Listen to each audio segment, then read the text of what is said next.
ሰላም ኣምላኽ ምሳኹም ይኹን ክቡራት ተኸታተልተይ ኣነ ኣምላኽ መስገን ሰላም ኣለኹ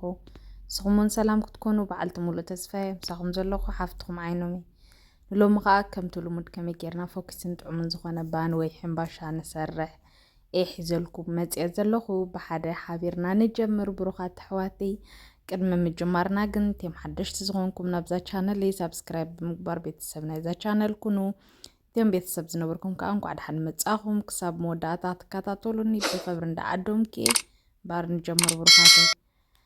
ኣብዚኣ ዓማቕ ማለት እዩ ዝኾነ ዘለኩም ጌርኩም ክትጥቀሙ ትኽእልኹም ኣዳልየ ኣለኹ ከምኡ ከዓኒ ቁሩብ ማይ መጀመርያ ከገብር እየ ኣብዚ እውን ብሩኻተይ እንድሕር ተደልይኹም ብፀባ ጌርኩም ከተብክዑ ትኽእሉ ኢኹም ማለት እዩ ክትጥቀሙ ትኽእሉ ኢኹም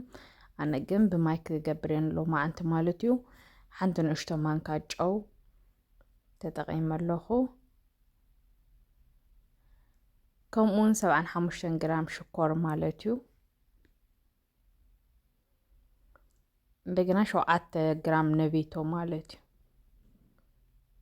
ከምቲ ብዝሕናትኩም ኢኹም ትጥቀሙት ኩሉ ሽኮሩ ዋላ ጨው እዚ ሽኮር ሕጂ ብዙሕ ኣይኮነን ውሑድ እዩ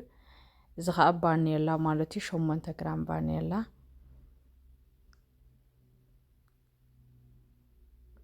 ቤኪንግ ፓውደር ከዓኒ 8 ግራም ማለት እዩ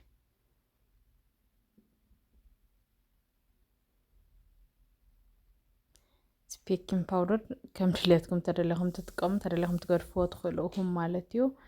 ሕጂ ንዕኡ ቁሩብ ብሓንሳብ ኩሉ ሕውስውስ ከብሎ እየ ማለት እዩ በፅብፅ ከብሎ እየ ከምቲ ዝበልኩኹም ኣብዚ ፀባ ጌርኩም እንቋቑሖ ገለ ክትጥቀማ ትኽእላ ኣኽን ማለት እዩ ከምዚኣ ናተይ ተደሊኸን ከዓ ከምዚኣ ማይ ጌርክን ትጥቀማ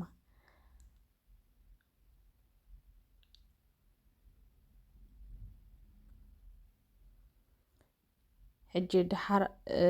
ቁሩብ ዘይቲ ማለት እዩ 2 ጣውላ ማንካ ዝኸውን ዘይቲ ከምኡውን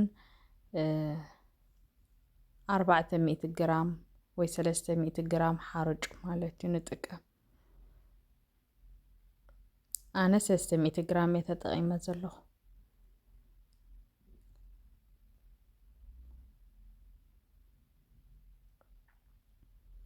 ንዕኡ እንዳነፈኹ ናብኡ ክገብሮ እየ ማለት እዩ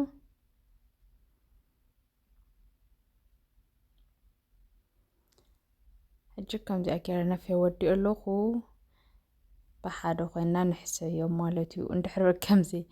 ማሽን ተለይክን ብማሽን ክትጥቀማ ትኽእላ ኣኽን ከምዚ ብኢድክን ዝሰልጠክን እንተኮይኑ ከምዚ ከማይ ከዓ ብኢድክን ትጥቀማ ማለት እዩ ኣነ ብኢደይ ክሰርሕ ደስ ዝብለኒ ኩሉ ግዜ ከምኡ እብለክን እየ ሕጂ ብሓደ ፅቡቅ ጌርና ሕስቲ ከነብሎ ኢና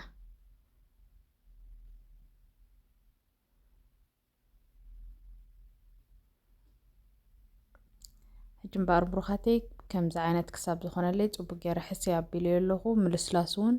ሞርተር ኣይኮነን ከምዚ ብጣዕሚ ልስሉስ ኣይኮነን ማለት እዩ ማእኸላይ ጌርና ክሳብ ዝበኩዓልና ፌስታል ጌርና ሸፊና ክንጎድፎ ኢና ማለት እዩ ከምዛ ትሪኡኒ ዘለኹም ፅበቲ ጌርኩም ሽፍና ኣቢልኩም ትጎድፍዋ ንሓደ ሰዓት ወይ ን4 ደቂቕ ዝኣክል ማለት እዩ ካብኡን ላዕሊ እውን ክሳብ ዝበኽዓልኩም ከም ዝበኽዓልኩም ድሕሪ 1 ሰዓት ማለት እዩ ከምዚ ኢሉ ሓፊሉ በኺዑለይ ኣሎ ሕጂ ንዕኡ ብሓደ ኮይና ቦትኡ ክነትሕዞ ኢና ማለት እዩ ኣብዚ ነቲ ዝጥቀመሉ መጀመርያ ዘይቲ ይለኽዮ ኣለኹ ማለት እዩ ዘለኩም ናትኩም ጌርኩም ትጥቀሙ ድሓር ነቲ ብሒቆይ ኣብ ከምዚ መዘርግሒ ኣብ ናትኩም ዘለኩም ከምዚ ገይረ ንቑመት ክስታይ ክገብሮ እየ ማለት እዩ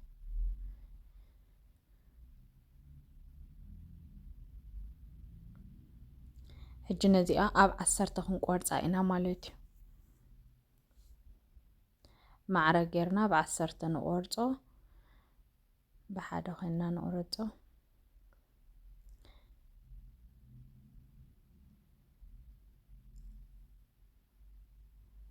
ድሓር ከምዚ ጌርና እንዳዘርጋሕና ማለት እዩ ንእሽተይ መጀመርያ ዝርግሕ ነብሎ ድሓር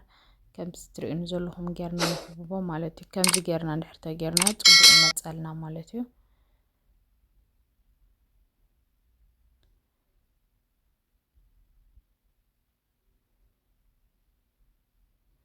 ሕጂ ከምዚኣ ትርእዩኒ ዘለኹም ሸሞንተ ክንሰርሕ ኢና ከምዚኣ ጌርና ማለት እዩ እንዳኸበብና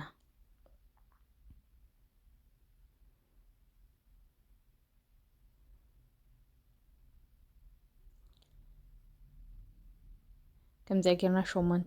ሸሞንተ ምሰኽበብና ማለት እዩ ኣብቲ ዘይቲ ዝለኽናዮ መጀመርያ ንጥቀመሉ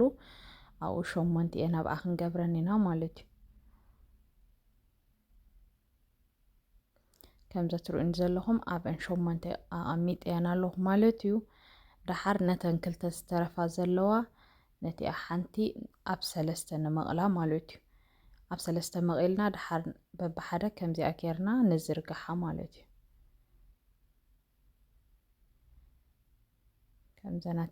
ከምዚ እንታይ ዝበሃል መድሃፂ ተለይኩም ፅቡቅ ተዘይብልኩም ብኢድክን ኖርማል ከምዚ ርቕቕ ክሳብ ዝብል ጥራይ ክትዝርግሕኦ ትኽእላ ኣኽን ማለት እዩ ሕጂ ከምዚኣ ገይረ ፅቡቕቲ ገይረ ዘርጊሐ ኣለኹ ማለት እዩ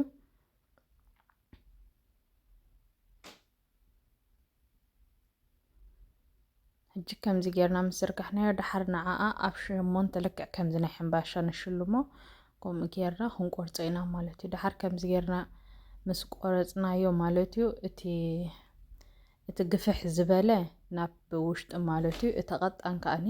ናብ ደገ እንዳገበርና ከምዚኣ ጌርና ኣብ ልዕልተን ደደለናዮ ንገብረን ማለት እዩ እዚኣ ከዓ እታ ካልአይቲ ካልኣይ ግዜ ከምኣ ዝገብር ዘለኹ እዚኣ ከዓ ከምኣ እዚኣ ከዓ ልክዕ ከምታ ናይ ቀዳመይቲ ጌርና ብሸሞንተ ክንቆርፃ ኢና ማለት እዩ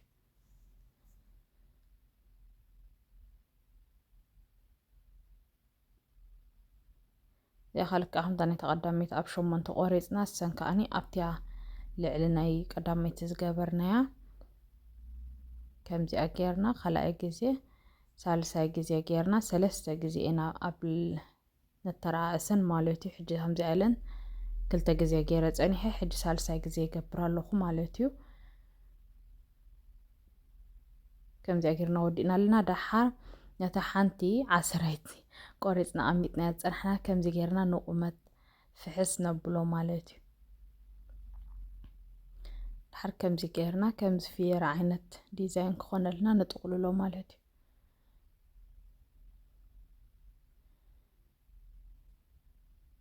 ከምዚ ምስ በለልና ድሓር ኣብቲ ኣብ ማእኸል ንዓኣ ከዓ ኮፍ ነብላ ማለት እዩ ኣነ ንእሽተይ ፀቕፀቕጥ የብሎ ኣለኹ ምክንያቱ ከምዚ ቡፍ ኢሉ ረጊዱ ርቕቕ ክብለለይ ስለ ዝደለኹ እየ ከምኡ ገይረዮ ሕጂ ከምዚኣ ጌርና ነናተን ዲዛይን ምስ ተሓዝናየን ማለት እዩ ከምዛ ትሪኡ